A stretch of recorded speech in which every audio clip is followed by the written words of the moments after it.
Hola, hoy les hablaré de la utilidad que juega el ecocardiograma en el diagnóstico de la hipertrofia del ventrículo izquierdo. Les explicaré paso a paso cómo realizar el diagnóstico y les mostraré algunos ejemplos. En esta diapositiva les mostraré tres vídeos en visión de eje largo para external. En la posición superior izquierda observamos un paciente que tiene un ventrículo izquierdo de geometría normal. En la parte superior derecha, un paciente que tiene una hipertrofia concéntrica del ventrículo izquierdo. Como pueden ver, hay un engrosamiento difuso tanto del septum como de la pared posterior si lo comparamos con la imagen que está en el lado izquierdo, que es de un paciente normal. Y en la parte inferior izquierda tenemos un paciente con hipertrofia excéntrica. Aquí podemos ver que hay un adelgazamiento difuso de las paredes del ventrículo con reducción importante de la contractilidad y un aumento del diámetro diastólico del ventrículo izquierdo.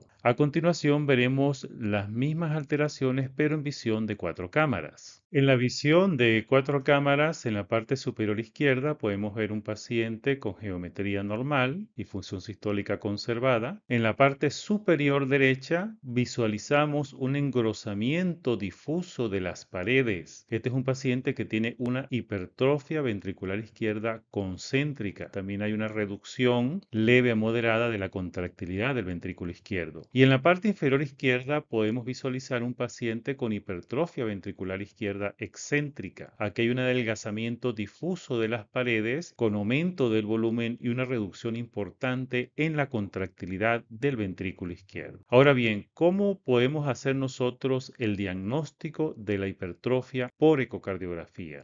Para saber si un paciente tiene hipertrofia, debemos realizar el cálculo de la masa del ventrículo izquierdo, como veremos a continuación.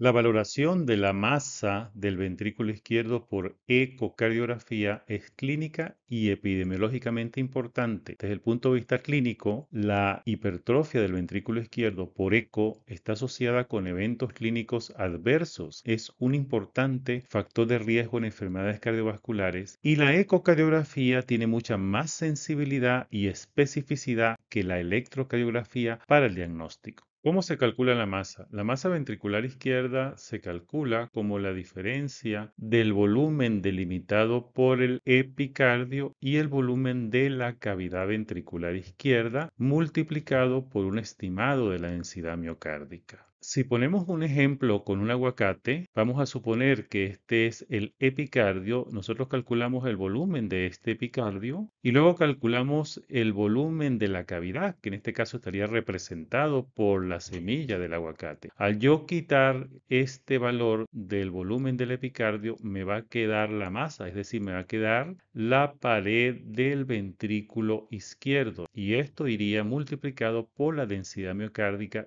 y con esto obtendríamos el valor de la masa del ventrículo izquierdo. ¿Cuáles son los métodos para nosotros calcular masa?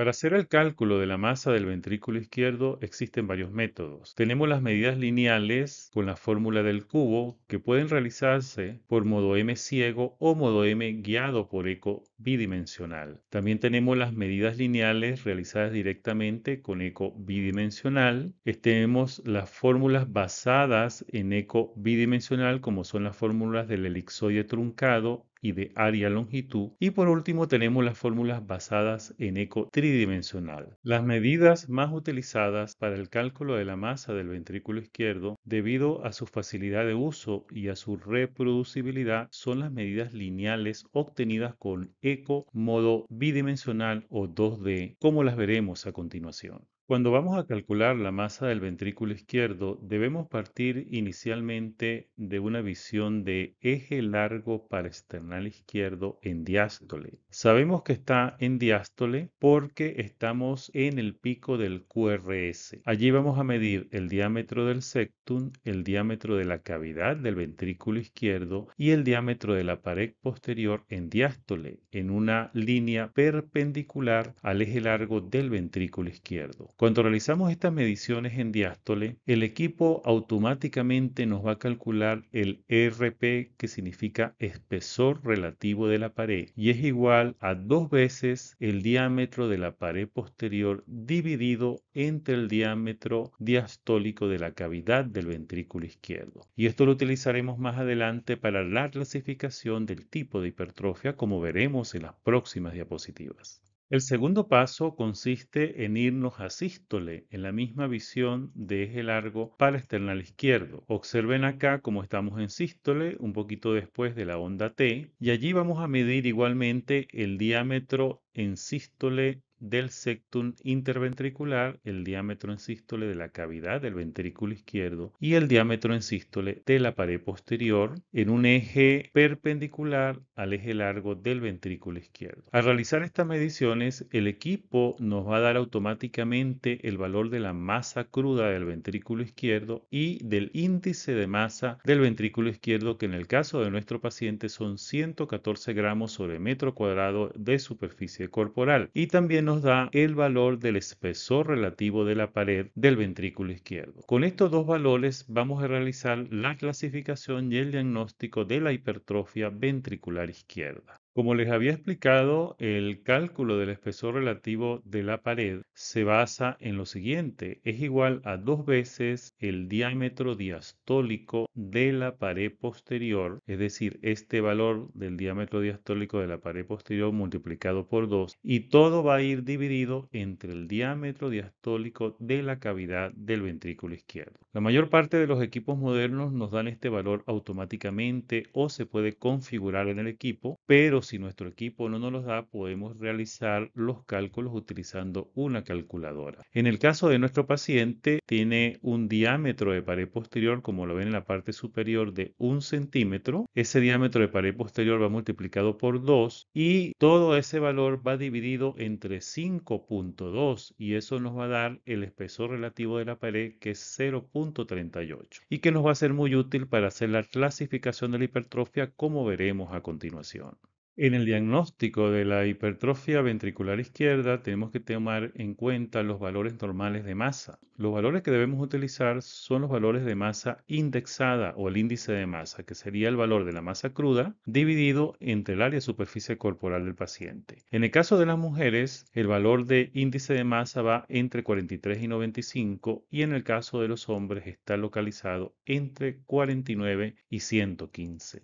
Y el otro valor que debemos tomar en cuenta es el espesor relativo de la pared, cuyo valor en el caso de las mujeres está entre 0,22 y 0,42, y en el caso de los hombres está entre 0,24 y 0,42. En esta figura podemos ver los diferentes patrones geométricos del ventrículo izquierdo. En el eje horizontal tenemos la masa indexada del ventrículo izquierdo, que está dividida por géneros. En mujeres tenemos menor o igual a 95 para el lado izquierdo y mayor de 95 para el lado derecho. Y en el caso de hombres se divide en aquellos que la tienen menor o igual a 115 o mayor de 115. Y en el eje vertical vamos a tener el espesor relativo de la pared, que tiene dos valores: aquellos que están menor o igual a 0,42 y aquellos que están mayor de 0,42. Si tenemos un paciente con geometría normal, es decir, un paciente que no tiene hipertrofia del ventrículo izquierdo, si es mujer tendrá un valor de masa indexada menor o igual a 95, y si es hombre tendrá un valor de masa indexada menor o igual a 115, y el espesor relativo de la pared para cualquiera de los dos géneros será menor o igual a 0,42. Si el paciente tiene hipertrofia concéntrica del ventrículo izquierdo, tendremos un espesor relativo de la pared mayor de 0,42, con una masa indexada, si es mujer, mayor de 95, y si es hombre, mayor de 115 gramos sobre metro cuadrado de superficie corporal. Y si el paciente tiene hipertrofia excéntrica, su masa estará elevada, más de 95 en mujeres, más de 115 en hombres, pero el espesor relativo de la pared estará en un valor menor o igual a 0,42. A continuación veremos algunos ejemplos de cómo se hace este diagnóstico y esta clasificación.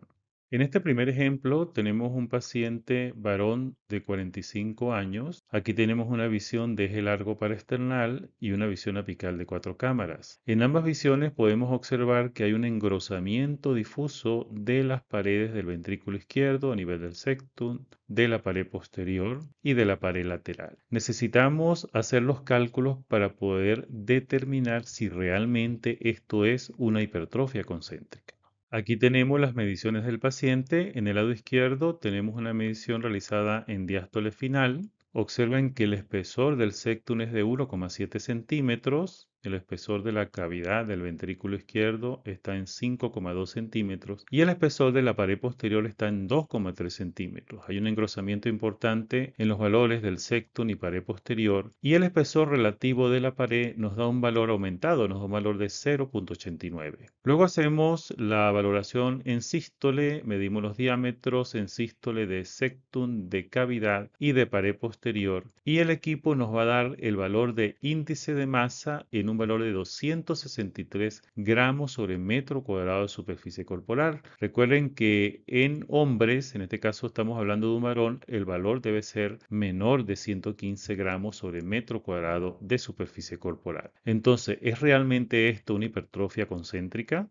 Efectivamente, sí es una hipertrofia concéntrica. ¿Por qué es una hipertrofia concéntrica? Porque el espesor relativo de la pared está en 0,89, es decir, tiene un valor mayor de 0,42, por lo cual lo ubicamos en esta fila. Y por el otro lado, el paciente tiene un índice de masa de 263 gramos sobre metro cuadrado de superficie corporal, es hombre y por lo tanto al estar mayor de 115, en este caso tiene 263, lo ubicaríamos en esta columna y al hacer coincidir esta fila con esta columna, caemos en este cuadro que es el de la hipertrofia concéntrica. Entonces, cuando nosotros realizamos las conclusiones de este estudio, podemos decir que este paciente tiene una hipertrofia ventricular izquierda concéntrica. ¿Y en qué nos basamos? En que tiene un espesor relativo de la pared de 0,89 y un índice de masa de 263 gramos sobre metro cuadrado de superficie corporal. Ahora continuamos con un caso de hipertrofia excéntrica. Esta es una mujer de 52 años. Aquí podemos ver una visión de eje largo parasternal y una visión apical de 4 cámaras. En ambas visiones objetivamos un adelgazamiento difuso del septum, de la pared posterior y de la pared lateral del ventrículo izquierdo con dilatación de la cavidad y reducción importante de la contractilidad. Ahora tenemos que hacer las mediciones para demostrar que este es un paciente con una hipertrofia excéntrica. En el lado izquierdo tenemos las mediciones realizadas en diástole. Allí medimos septum, cavidad del ventrículo izquierdo y pared posterior y obtenemos un valor de espesor relativo de la pared de 0,22. Y luego en el lado derecho vamos a realizar las mediciones en sístole. Allí medimos septum, cavidad del ventrículo izquierdo y pared posterior en sístole y vamos a obtener un valor de índice de masa de 238 gramos sobre metro cuadrado de superficie corporal. Con estos valores, ¿será realmente una hipertrofia excéntrica? Efectivamente, sí es una hipertrofia excéntrica, porque tenemos un espesor relativo de la pared de 0,22, en este caso, si es menos de 0,42, lo ubicamos en esta fila, y tenemos un índice de masa aumentado de 238 gramos sobre metro cuadrado de superficie corporal, y en este caso es una mujer. Si tenemos un valor mayor de 95 gramos sobre metro cuadrado de superficie corporal, lo ubicamos en esta columna. Al hacer coincidir esta fila con esta columna, caemos dentro de la hipertrofia excéntrica. De tal manera que en las conclusiones del estudio podemos decir que este paciente tiene una hipertrofia excéntrica y nos basamos en que tiene un espesor relativo de la pared de 0,22 y un índice de masa de 238 gramos sobre metro cuadrado de superficie corporal. En resumen, para nosotros diferenciar un paciente con una hipertrofia concéntrica de un paciente con una hipertrofia excéntrica y de un paciente con una geometría normal, nos basamos en dos valores. Primero, el espesor relativo de la pared y segundo, el índice de masa del ventrículo izquierdo. En resumen, ya para terminar, para nosotros hacer el diagnóstico de hipertrofia, ya sea concéntrica o excéntrica, nos basamos en el espesor relativo de la pared y en el índice de masa del ventrículo izquierdo y utilizamos la figura que está en el lado izquierdo. Simplemente vamos a hacer coincidir una fila con una columna y allí donde coincidan los dos valores tendremos el diagnóstico de ese paciente. En este caso, pues podemos hacer el diagnóstico de hipertrofia concéntrica del ventrículo izquierdo cuando tenemos un espesor relativo de la pared mayor de 0,42 y una masa indexada aumentada. Podemos hacer el diagnóstico de hipertrofia excéntrica del ventrículo izquierdo si tenemos un espesor relativo de la pared normal y una masa aumentada. Y podemos hacer el diagnóstico de una geometría normal del ventrículo izquierdo, es decir, sin hipertrofia, si el paciente tiene un espesor relativo de la pared normal con una masa normal.